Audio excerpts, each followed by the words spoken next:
welcome. My name is Sharon and this is Trio.of.Witches Tarot. This is a VR to the tag Tarot in Wonderland by Aries Witchcraft. So I did not know of her channel before, but I am a huge Alice in Wonderland fan. I think I've talked about this in another video about my Alice in Wonderland deck. Yeah, I feel like Alice every day. Everyone's crazy and I don't know what's happening. And they're all speaking in riddles. So I am showing here a nesting doll set that my daughter made for me back in 2009. So she bought blanks and she painted them and gave them to me as a gift for my birthday. And I also have I have two Alice in Wonderland teapots and two different Alice in Wonderland teacups. So I'm just putting that one here for entertainment purposes only. So let's get started. So the first prompt is, what deck sent you down a tarot rabbit hole? And for me, it was the Tarot of the Sevenfold Mystery by Robert M. Place. This is probably one of the first decks I got. It comes with the little white book, but if you are not familiar with this, Robert M. Place has a giant book. So let's look at that thing. So this is his giant tome. How many pages are in this thing? So I ordered this along with, so 680, if we don't count all the bibliography and all of that, then 670. So I ordered this along with the deck because it said includes the guide to the Smith Waite, the Alchemical Tarot, which is his other tarot, and the Tarot of the Sevenfold Mystery. I thought, well, I need the guide. Don't I need a bigger guide? And this has the history of tarot. It has all about the different cards. There's so many bookmarks in here. What are all the chapters? Let's look at the chapters. So, yeah, so Egyptian, the birthplace of astrology, Hellenistic synthesis, cards of the opus, the fourfold world, divination beyond, the occult tarot. So this has so much in it. And then for each card includes, I think this is from the Marseille, that's the regular Smith Waite.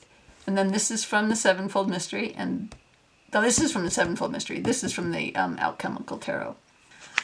So, yeah, you get a lot of info on each card.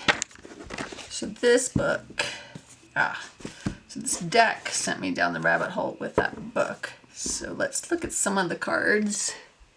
So this is this has a lot of alchemical references, Neoplatonism, Hermeticism, and there's a lot packed into each of these cards. And I really love this deck. I think it's beautiful. So you can, but see, like this card, is it supposed to be the Chariot? Are we there yet? Yes. So this was, and so that's the Lovers. So these are very, very different than what we're used to.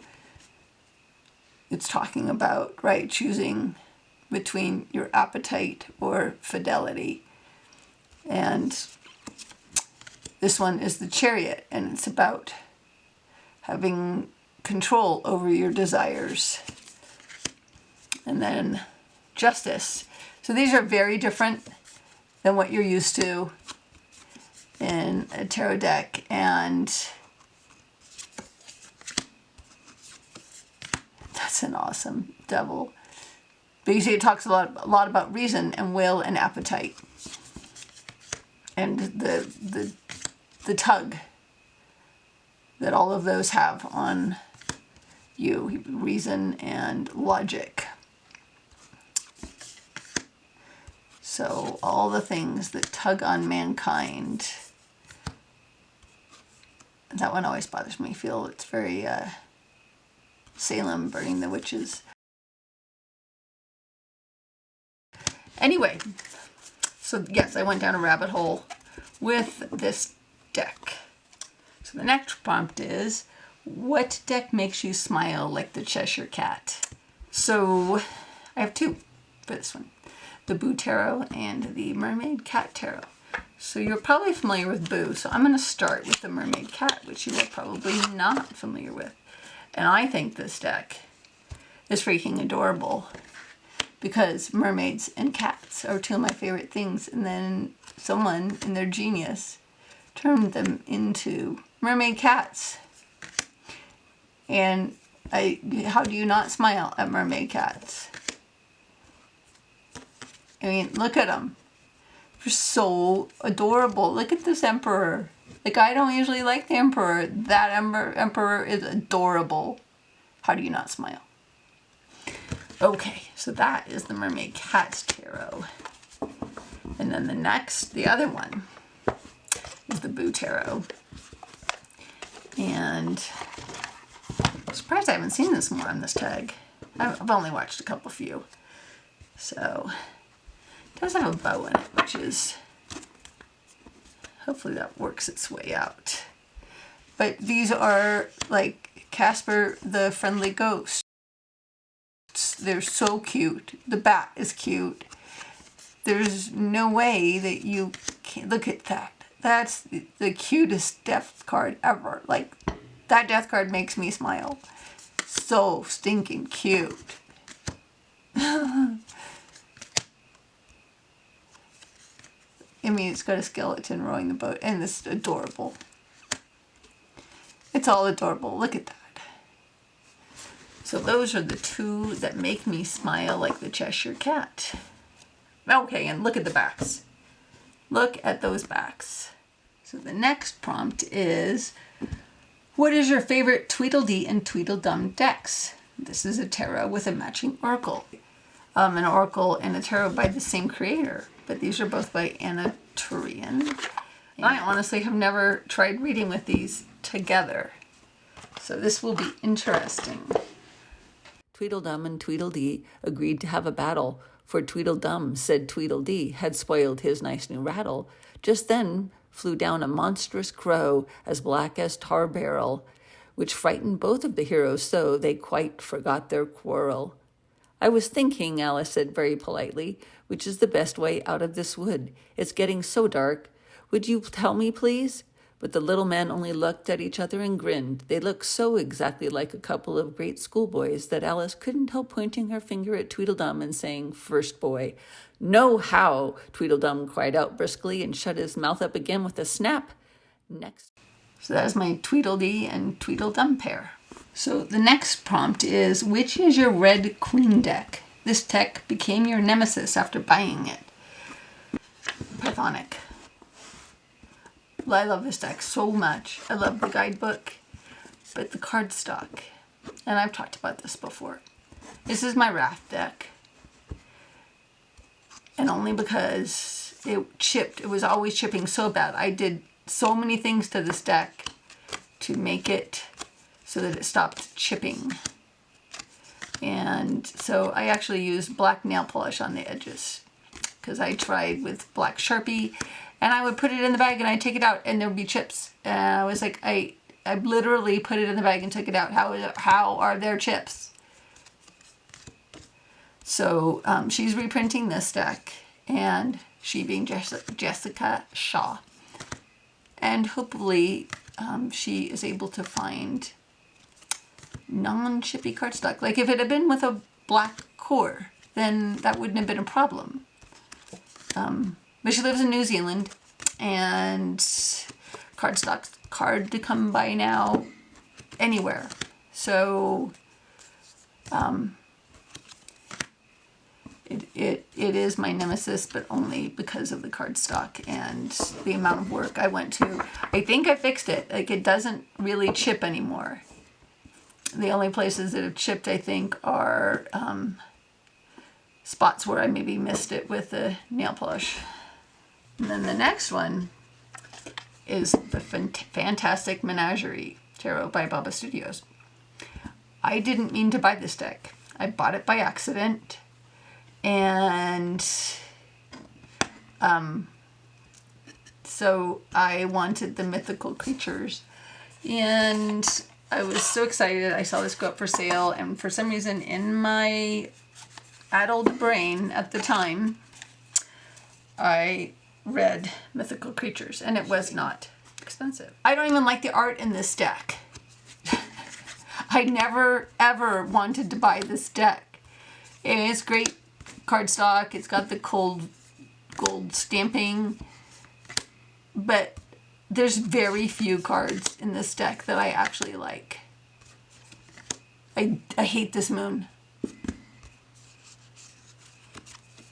What's the star? Do I like the star? And the star is okay in a weird way, carnival at the end of the world way. I guess, you know what? If I think of this in the carnival at the end of the world way, maybe it's okay after all. Maybe I'm talking myself into it. If I change my perspective. It's always so important, isn't it? To change your perspective. Okay. Now I see it. Now I see it. So this prompt, we are on prompt number 5, which is your Drink Me deck, and it's your smallest deck. But I wasn't sure about Lili Black. And so I got the mini just to see. And it's really small. I am now going to be getting the regular size Lili Black because I like this, but this tiny size is so tiny, it's just hard for me to deal with. It's great for a travel size, I guess, or a giant spread. It was a paper label with the words "Drink Me" beautifully printed on it in large letters. It was all very well to say "drink me," but I'll look first, said the wise little Alice. There's a reason I chose this one also for Drink Me, because it's so freaking beautiful that I could drink it. Could drink this deck. So that is definitely my Drink Me. Lili Black. So the next prompt is your Eat Me deck. It's your biggest cards. So I don't have any of those decks with the ginormous cards. What's that one? I'll remember. It's with the kind of weird drawn men.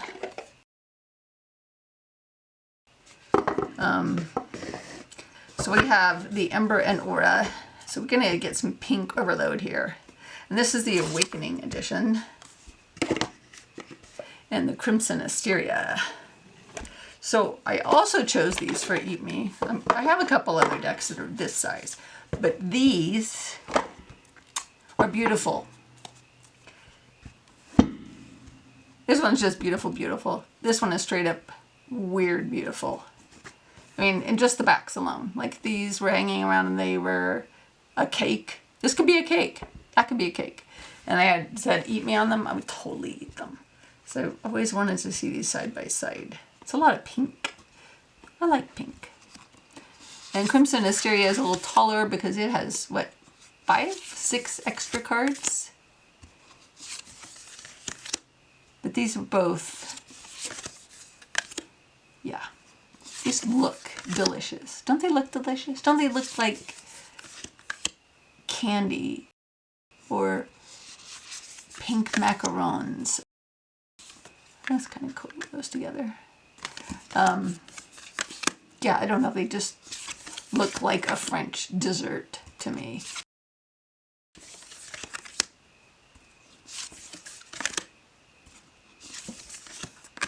And we can show how big they are. And that's how much bigger than a regular chair. So they aren't huge.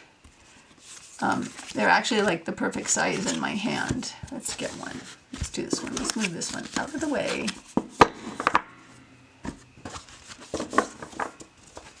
So I can totally do that. And did we talk about the edging on these? In case we didn't, there's the edging on these.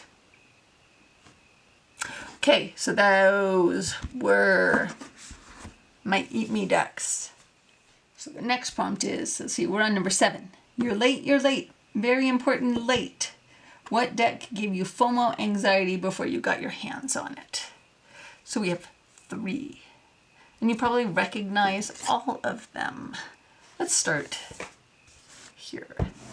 So this is Yokai Yochi. And this one, I thought I wasn't going to be able to get. And then they sent out, if you signed up for their newsletter, they sent out that they were doing another printing. But you could only order 1 deck. And so I got it. And then they did it again recently. So I don't know if this is something that they're going to keep, look at those edges, that they're going to keep printing or not.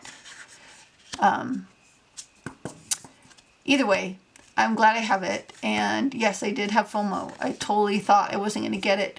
I had an alarm set. I was on that website because there was only a certain number of decks they were even printing. I was on that website the instant that it opened up for sale, and I got my order in. And then I saw people complaining that it was already gone moments after that. So, yes. I had FOMO. And I'm happy I have this. And this could also go in another category in this. But it first and foremost is a FOMO. So that was Yokai Yochi. And then my next FOMO that I got was Healing Waves. Love that it's edged in blue. So, yeah, I'm sure you've seen this. I'm sure you've heard the stories about painted with seawater and blah, blah. And the seawater part, I mean, I think that's cool. I mean, obviously my deck doesn't have seawater in it, so it's not like soup. I love that jellyfish. It's not super meaningful to me that was done with seawater. But I just, you know, I love animal decks, first and foremost. And then I really, there you go, that guy. So cute. I didn't have a whole lot of ocean decks, but there wasn't a whole lot of them that I really liked. I loved that. Those little turtles. I lived in Florida for a while, and I saw this happen. Well, the mom isn't there when they all go in the ocean, but that's cute.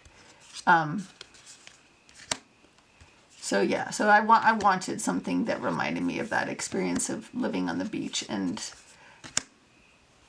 all of the creatures and everything. So I was very happy to get this. And I'm very grateful to the person that traded with me. I think we were both happy with the trade. Then, Spirit Keepers Revelation Edition. So I saw these all, when Spirit Keepers comes up, it goes for hundreds of dollars usually. And it very rarely is the Revelation Edition. And it's very rarely with the actual book of maps, which I got.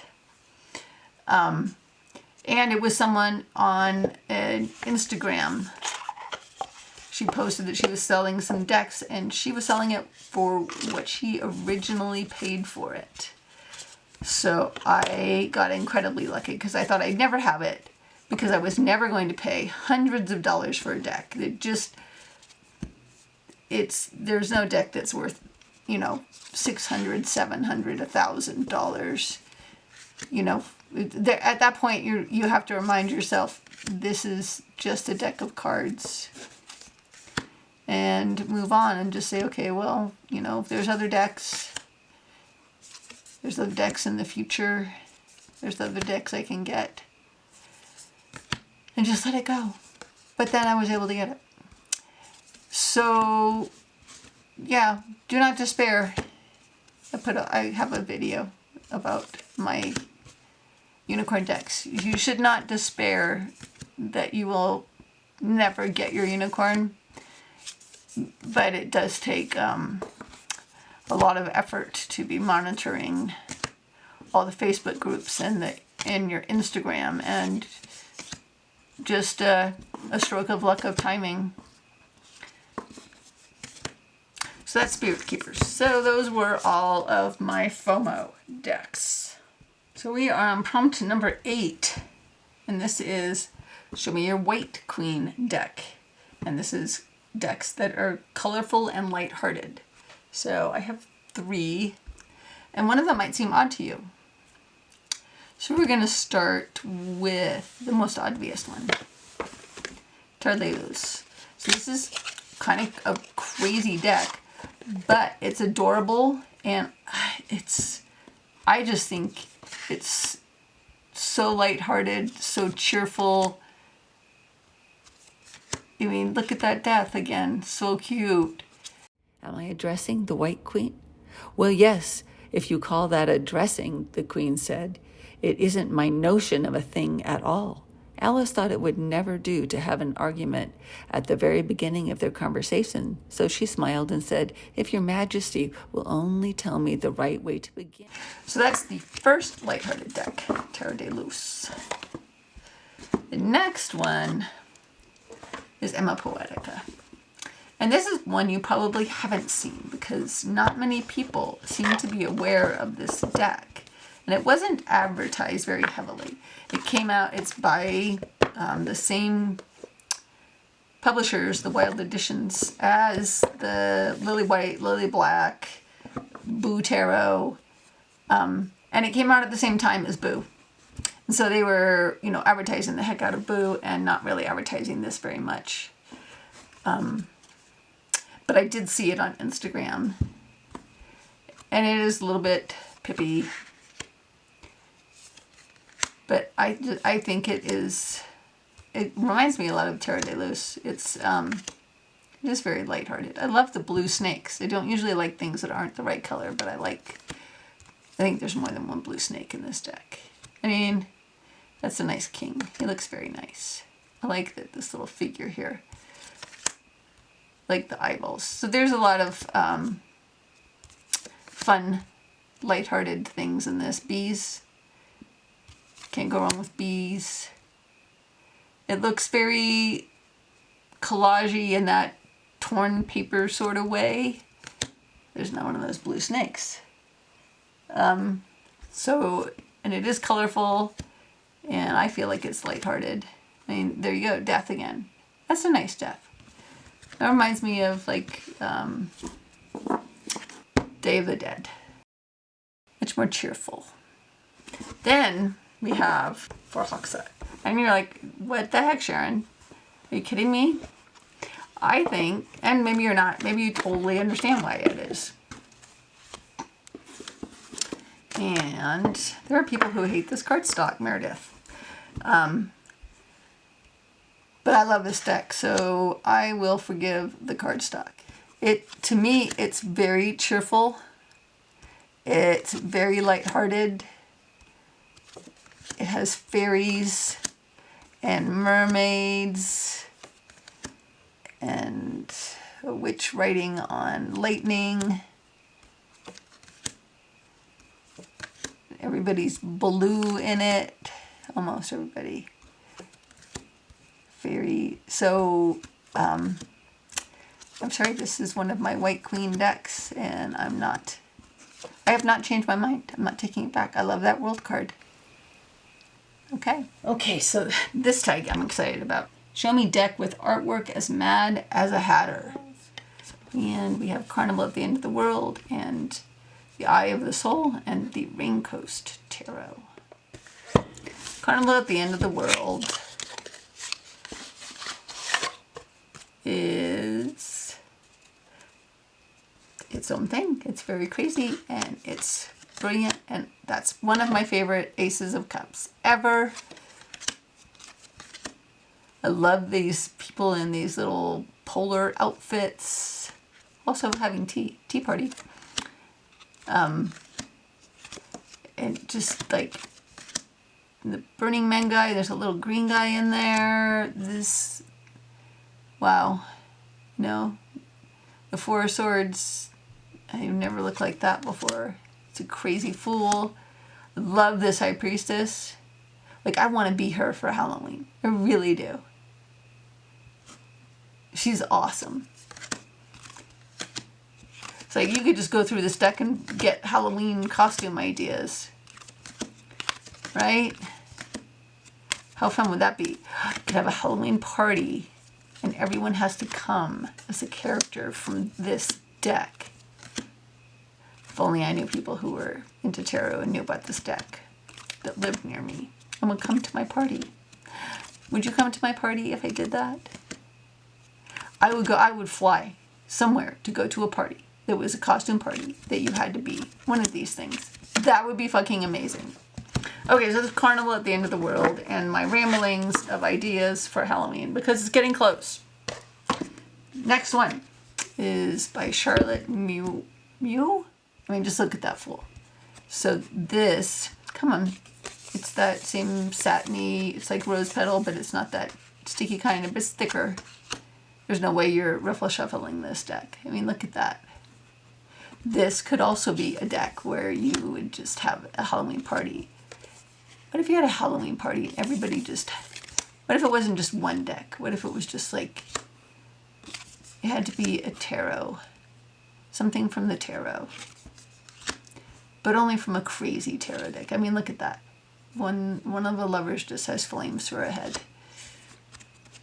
So the majors are like this, and they are very cool, and they were sort of cartoonish. Look at that devil. Can you imagine if you were that for Halloween? How amazing that would be. And it's got a lot of mermaids, so you know I'm in. Love that moon. That.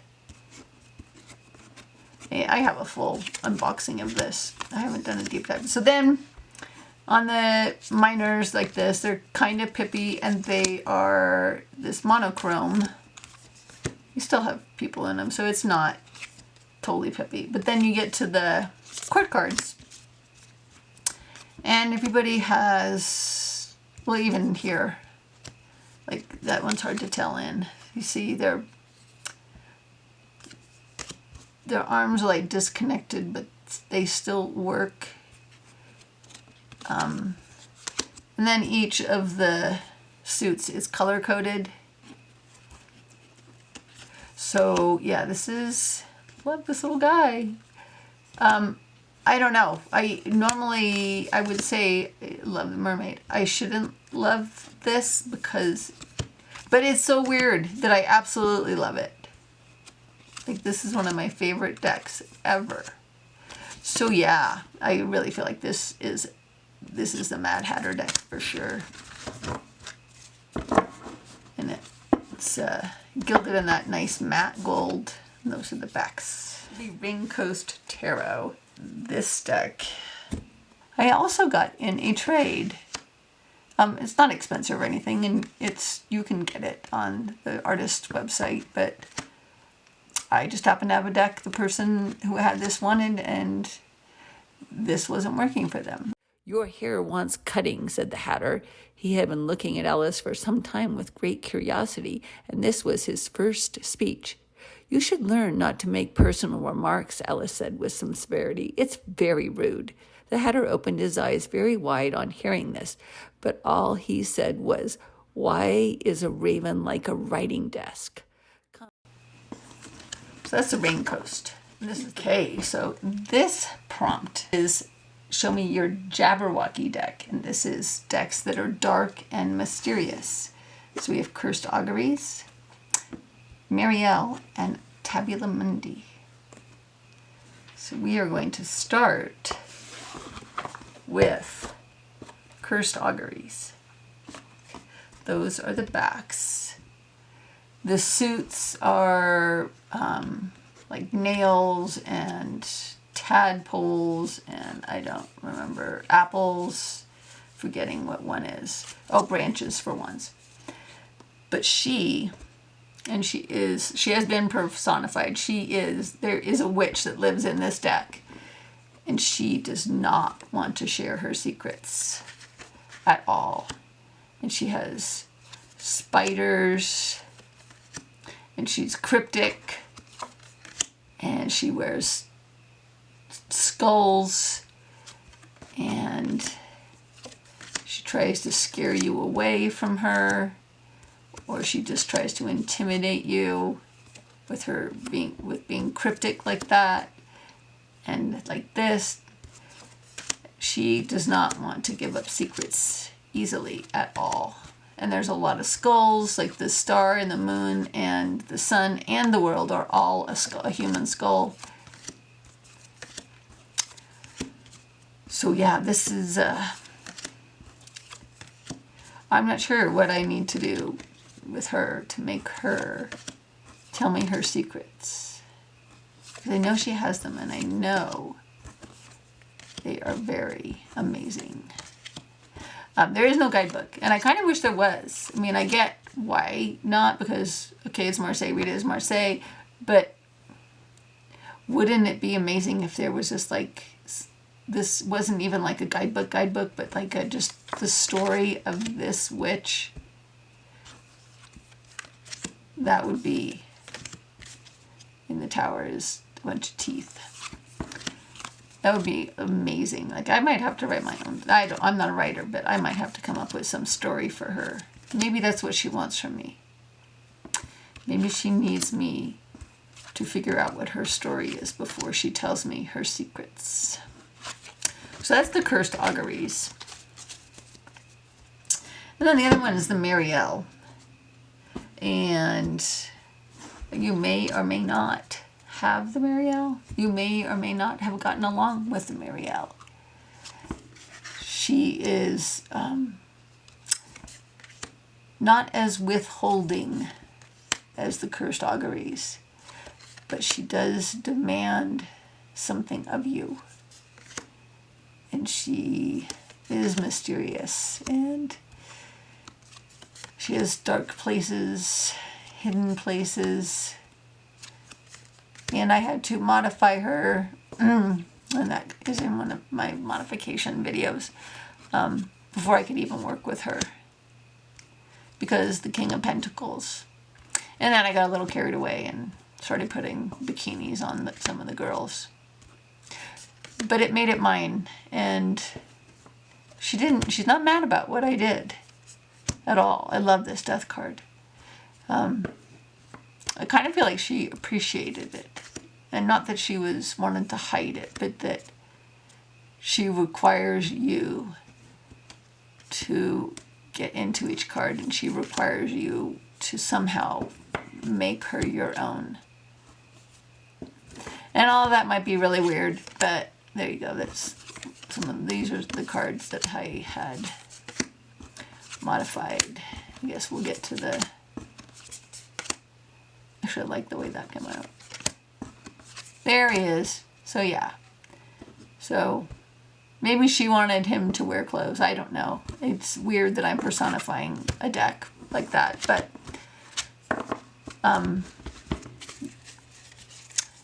you know, in reality. Okay, so Tabula Mundi. This is a Thoth-based deck, but I just I haven't seen in person the real Thoth, so I can't say for sure that I wouldn't like it, but I think I don't like it, and I think I need to zoom in. And I think, for me anyway, Thoth is mysterious, but this deck to me feels more mysterious than the Thoth ones do. And I should probably, it's mass market. I can get a Thoth, or Toth, or Toth, or Thoth. Someone please decide how we're supposed to say that. But this card sold me on this deck. And I love all of the artwork, so I didn't talk about the Empress. Where is she? I think that this Empress is badass. But this deck feels like it's hiding really esoteric knowledge, and like, how do I put it? I love the glow on that moon. You have to come to this deck wanting to know secrets, not wanting to know when am I going to find my true love, or, you know, what about my job? You know, I feel like this deck would just like reject you. This deck knows things about how to grow, how to become more.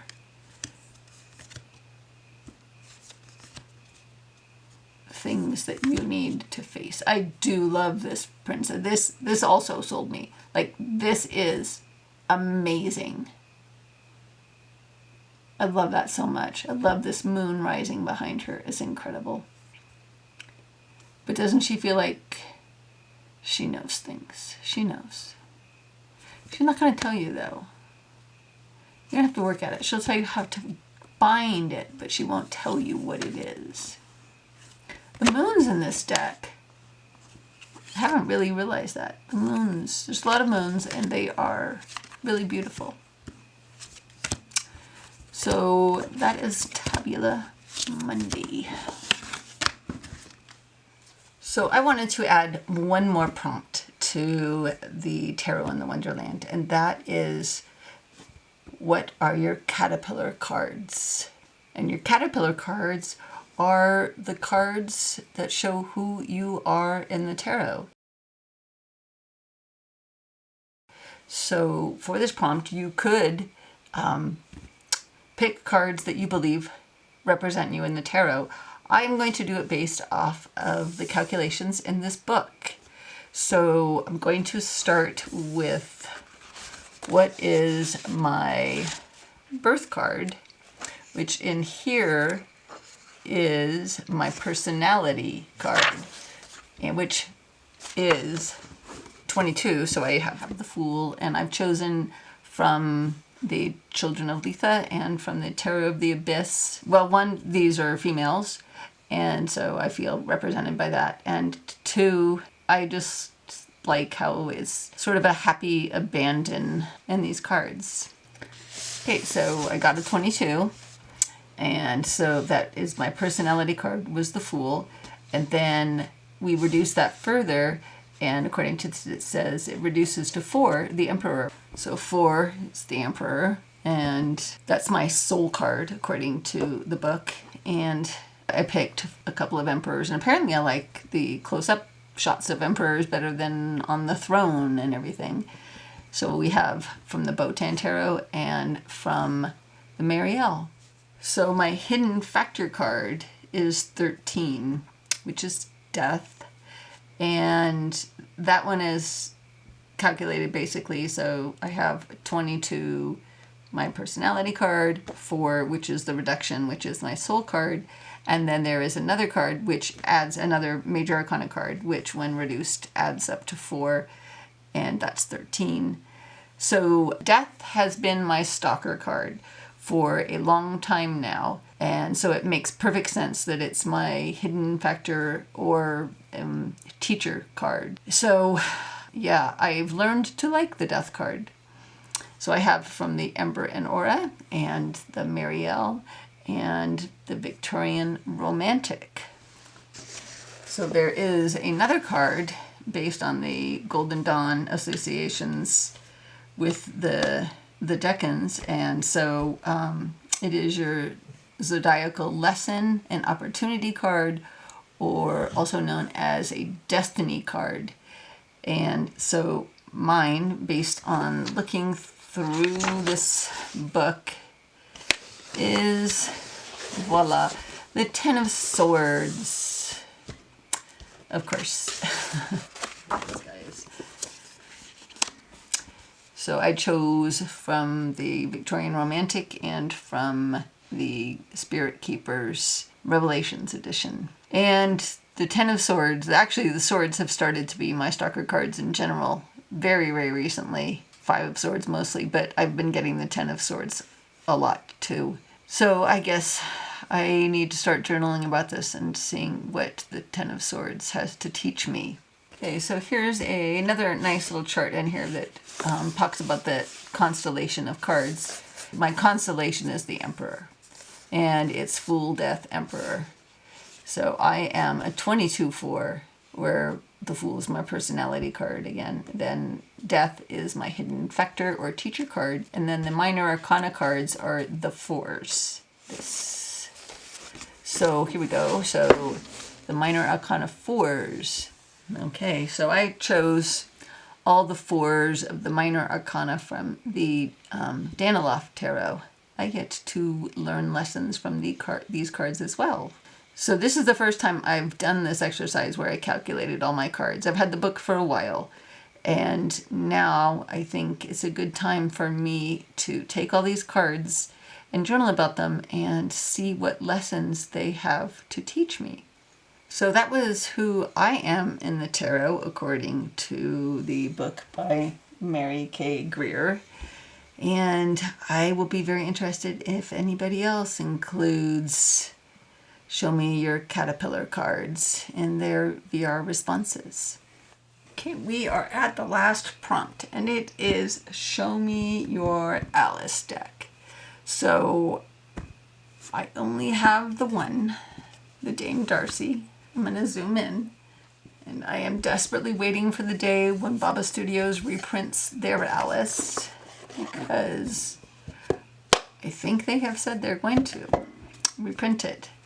One last printing before they get out of the tarot business. So this is the, in my opinion, the penultimate Alice. And she may be knocked out of her place if and when I get the Baba Studios copy. I don't have, I haven't seen it in person, so I don't know for sure. I've seen pictures on the internets and on the YouTubes.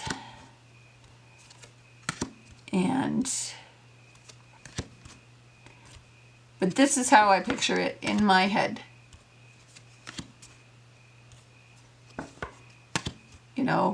Like somewhere between Disney and Tim Burton is where Alice lives.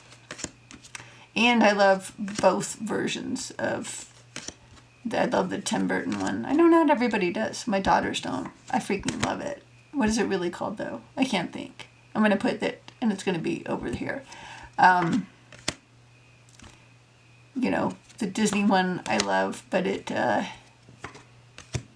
doesn't get quite dark enough for me.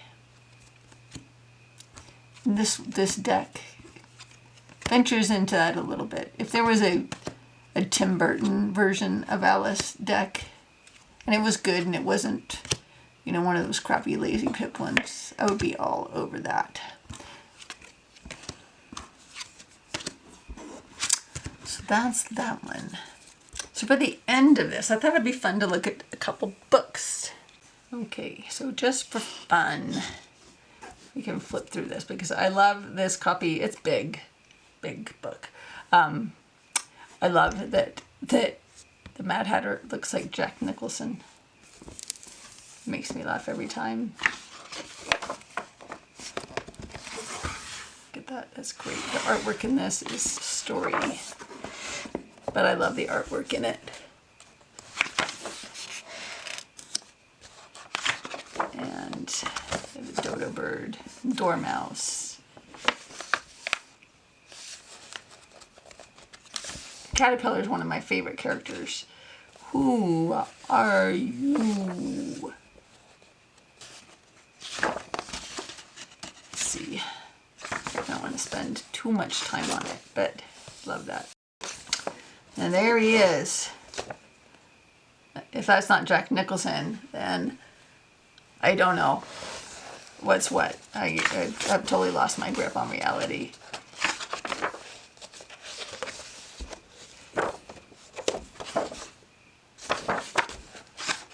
So we're actually going to go to, there is this Alice in Wonderland, I'll put it up. It's some kind of like a fun, game where you search for things. I guess it's kind of like a scavenger hunt, maybe. I'm not really sure. My daughters told me about it. And so we are going, and I'm going as a card. Then I also have Jabberwocky. So we're going to might zoom in a little for this. I actually got these books when my children were much younger. Should I read it? Would it be fun if I read it? It's short. 'Twas brillig, and the slithy toves did gyre and gimble in the wabe. All mimsy were the borogroves, and the mome raths outgrabe. Beware the jabberwock, my son, the jaws that bite, the claws that catch. Beware of the jubjub bird, and shun the frumerous bandersnatch. There is the frumerous bandersnatch. He took his vorpal sword in hand. Long time the mansome foe he sought. So rested he by the tum-tum tree, and stood a while in thought. That.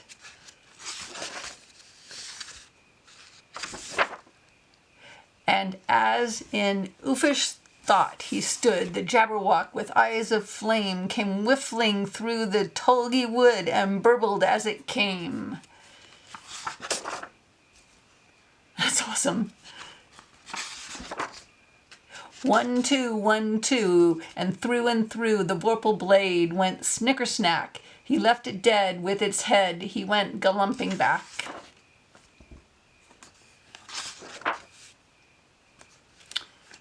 Is that a 6 of Wands moment? And hast thou slain the jabberwock?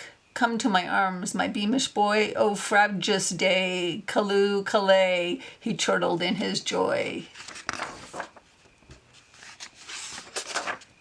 'Twas brillig, and the slithy toves did gyre and gimble in the wabe. All mimsy were the borogroves, and the mome raths outgrabe. So, okay. Thank you for watching. I hope you enjoyed that. Remember to like and subscribe and click on the bell if you want to be notified when I have new videos. Please comment about anything, because I like to talk about stuff. I will respond. Have a great day. Take care. I miss you, Pippin. Well, it's time for another giveaway, and this time it is a deck that it was almost cheaper to buy 2 copies and not pay for shipping than it was to buy 1 copy and pay for shipping.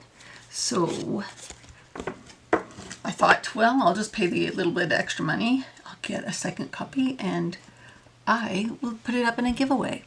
So as you saw, it's called Womanhood Revisited. And if you want to enter the drawing for this deck, put the word womanhood in your comments.